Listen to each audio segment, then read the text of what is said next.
사는 이야기 사랑 이야기 사이입니다. 안녕하세요, 문희입니다. 안녕하세요, 진입니다. 안녕하세요, 지연입니다. 두 분 처음 오셨잖아요. 네. 청취자분들을 위해서 간단한 소개 한번 부탁드릴게요. 진님부터 해주실래요? 네. 안녕하세요. 저는 IT 회사 다니고 있는 30대 초반 진이라고 합니다. 반갑습니다. 네, 반갑습니다. 지연님은요? 네, 안녕하세요. 저는 간호사로 근무하다가 최근 퇴사를 하고 홈 프로텍터로 지내고 있는 지연이라고 합니다. 네, 반갑습니다. 그럼 두 분 여기 스튜디오 처음 오셨잖아요. 분위기 혹시 어떤지 좀 알려줄 수 있을까요? 사실 저 어릴 때부터 라디오 되게 많이 보고 보이는 라디오 이런 것도 자주 봤어가지고 제가 저런 데 갈 일이 있을까 항상 싶었는데 이렇게 보니까 너무 새롭고 신기합니다. 네. 지금 약간 긴장되시는 거예요? 아니면 어때요? 설레는 거예요? 네, 설렘 반 긴장 반입니다. 네.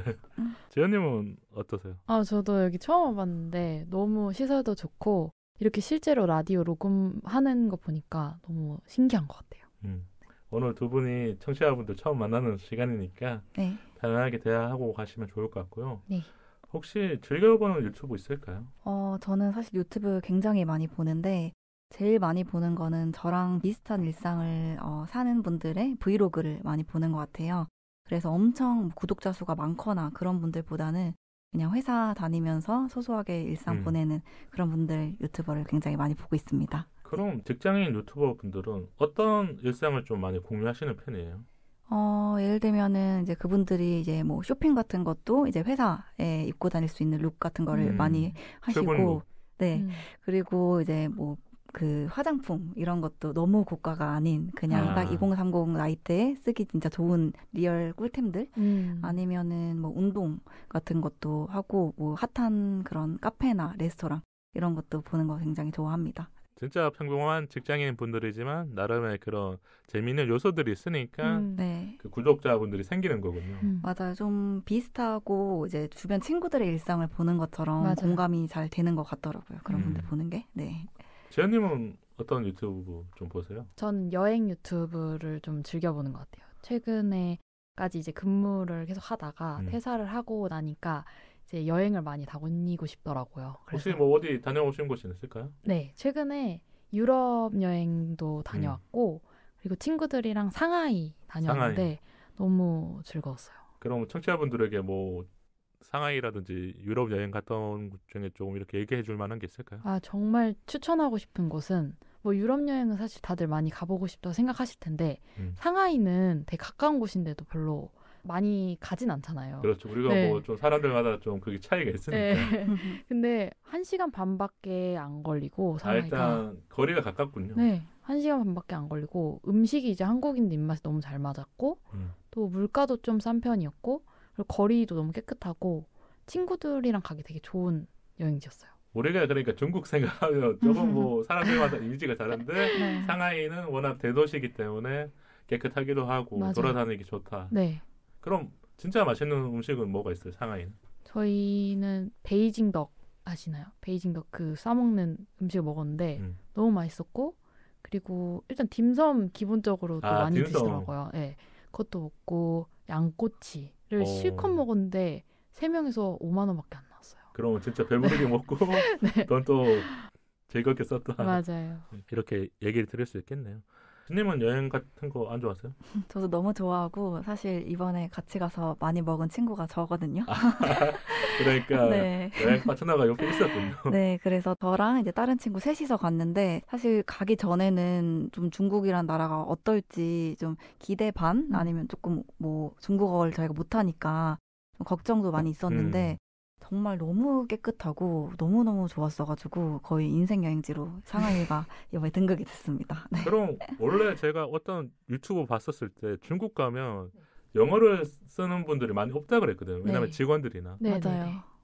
식당 같은데 어때요? 주문할 때 좀 힘든가요? 아니면 요즘 그냥 번역기라든지 이런 거 다 할 수 있는 건가요? 되게 놀랬던 게 이제 구글 맵이라던가 이런 것도 잘 터지지가 않고 언어가 그 화장실 토일렛도 모르시더라고요, 중국 분들이. 그러니까 영어에 대한 네. 그런 게 없으니까. 그래서 그 정도로 영어가 사실 소통이 안 되는 곳이긴 했는데 이건 이어서 지연님께서 말씀. 근데 그 파파고가 요즘 너무 잘 되어 있어. 번역 어플이 너무 잘 되어 있어가지고 그걸 이용해서 하니까 기사님들이랑 얘기하는 것도 충분히 소통 가능하다. 네. 그리고 이미 영어를 잘 이제 사용을 안 한다는 걸 알고 가서 그런지.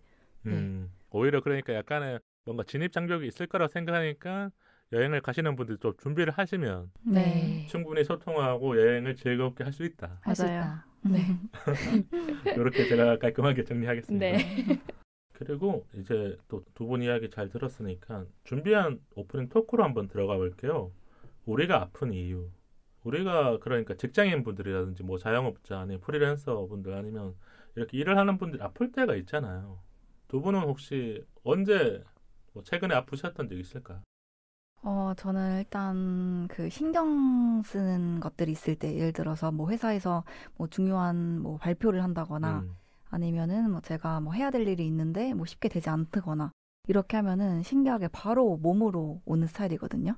그래서 뭐 머리가 아프다거나 뭐 소화가 잘 안 된다거나 그래서 그냥 정말 살면서 갖는 사사로운 스트레스 그런 것들이 이제 몸으로 쌓이면 항상 오는 것 같아요. 그럼 그게 연차가 적을 때랑 많을 때 어때요? 더 강도가 세지나요? 아니면 적응이 그래도 되나요? 저는 그냥 잔병 치레가 되게 많은 편이어서 막 크게 아프기보다는 그냥 그렇게 사사롭게 그냥 연차 상관없이 자주 아픈 것 같습니다. 지연님은 뭐 혹시 아팠던 적 있을까요? 저도 있었어요. 저도 일을 하면서 최근에 이제 근무를 할 때 너무 스트레스를 많이 받아가지고 아토피가 올라오더라고요. 그래가지고 처음에는 그게 스트레스 때문이라고 생각을 못하고 그냥 내가 좀 몸이 요즘 피곤한가 보다라고 생각을 했었는데 이제 지나고 나서 생각해보니까 이런 일과 스트레스 이런 것들 때문에 왔던 것 같더라고요. 이게 우리가 직장 생활하거나 일을 하다 보면 아픈 줄도 솔직히 모르잖아요. 맞아요. 그냥 조금 더 자면 괜찮겠지. 맞아요. 이런데 어느 순간 이게 조금 더 크게 아파지거나 아니면 병이 악화가 돼서 좀 이렇게 심하게 아플 때가 생기는 것 같아요. 네. 그럼 두 분은 혹시 뭐 번아웃을 겪은 적은 있을까요? 일을 하다가. 회사에 처음 이제 입사해가지고 잘 하고 싶고 이제 의욕이 넘치는 상태다 보니까 너무 많은 열정을 이제 쏟아내면은 당연히 번아웃이 오긴 하더라고요. 그래서 한번 이제 오기 시작하면은 무기력하고 다 하기 싫고 그 열정 자체가 사라져버리는 그런 경험을 했던 적은 있습니다. 그게 뭐 슬럼프가 될 수도 있고. 네. 그럼 그런 거 어떻게 극복하셨어요? 그게 쉽게 되게 안 되더라고요, 사실. 그래서 그럴 때마다 뭐 상사라던가 좀 솔직하게 말씀드렸던 것 같아요. 제가 지금 이런 고민을 갖고 있다. 근데 단순히 그냥 고민으로 끝나는 게 아니라 꼭 극복을 하고 싶다. 그래서 좀 어떤 도움을 주셨으면 좋겠다. 이런 식으로 논의를 많이 했었습니다. 그럼 그 이후에 조금 이렇게 다시 괜찮아지신 거죠? 그러니까 지금 일을 잘하고 계신 네, 거고. 맞아요. 혼자 끙끙 앓는 것보다는 저는 공유했던 게 훨씬 좀 괜찮았던 것 같아요. 네. 지연님은 뭐 혹시 번아웃 오신 적 있을까요? 네, 저도 일하면서 번아웃이 왔던 것 같은데 번아웃이 오니까 이제 저는 엄청 무기력해져서 계속 잠만 자더라고요. 회사 갔다가 이제 끝나고 나면은 그냥 초장부터 잠만 자게 되는. 아무것도 하고 싶지 않은 그런 기분이 드니까 일단 자면서 이런 머릿속에 있는 고민이라든지 스트레스 같은 거가 없는 게 나으니까. 네. 그래서 잠으로 회피하게 되더라고요. 그럼 그때는 좀 이렇게 번아웃을 어떻게 이겨내셨어요? 그때는 사실 사람도 만나고 싶지가 않더라고요. 근데 조금 힘을 내서 제가 좀 편하게 느끼는 사람들, 가족이라든지 친구들 이렇게 만나서 제 힘든 얘기들 좀 공유하면서 공감도 받고 위로받고 하면서 좀 힘냈던 것 같아요. 그때 다시 힘을 얻으셨군요. 네네. 이게 사람들마다 좀 다르겠지만 우리가 번아웃이 오면 어떤 분들은 길게 가면 뭐 3개월 정도 가는 분들도 있고 어떤 분들은 뭐 한 달이나 뭐 2주 만에 또 돌아오시는 분도 있지만 제가 보기에는 일이라는 게 우리가 이제 반복적인 일이라는 걸 알게 되잖아요. 직장 생활이라는 게 1년만 해보면 그래도 내가 무슨 일을 하고 있는지 아니면 해야 될지 알기 때문에 번아웃이 오는 게 아닐까 이런 생각이 들었고 저는 번아웃이 왔었을 때마다 가장 많이 생각한 게 퇴사를 그냥 생각했었던 것 같아요. 그게 정답이긴 하죠.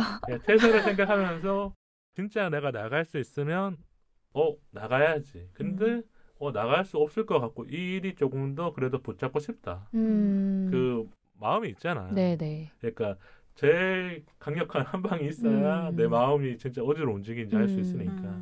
그러면서 좀 이겨내기도 했고 주변에 도움받은 거는 그냥 조금 편한 사람들한테 얘기를 했었던 것 같아요. 맞아요. 그러면 분명히 그 사람도 같은 고민을 하고 있단 말이에요. 맞아요. 나도 요즘 회사 생활 힘들다.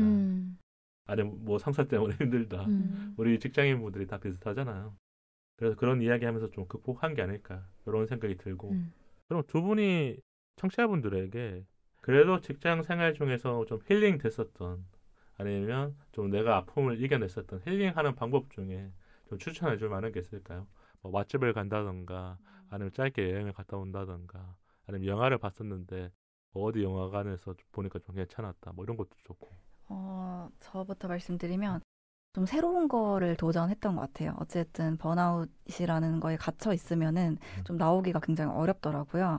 그래서 이제 새로운 뭐 취미를 찾는다거나 새로운 경험들을 해보면서 좀 에너지를 환기시키는 게 굉장히 좀 도움이 많이 됐던 것 같습니다. 취미 중에서 뭐 청취자분들에게 하나 정도 추천해줄 만한 게 있을까요? 일단 뭐 운동 같은 거 좀 배워보시거나 아니면 요가 같은 그런 좀 마음의 명상이라던가 좀 정적인 걸로 좀 마음을 다스리는 거 좀 그런 게 도움이 많이 됐던 것 같아요. 이게 요가를 하면 그래도 나름의 심심의 안정감 그 흘러나오는 음악이 좀 그런 걸 주잖아요. 맞아요. 그래서 번아웃일 때는 제 생각에는 생각을 멈추는 게 굉장히 중요한 것 같거든요. 그래서 그런 걸 좀 다른 걸로 에너지를 쓰는 게 좀 중요한 것 같아요.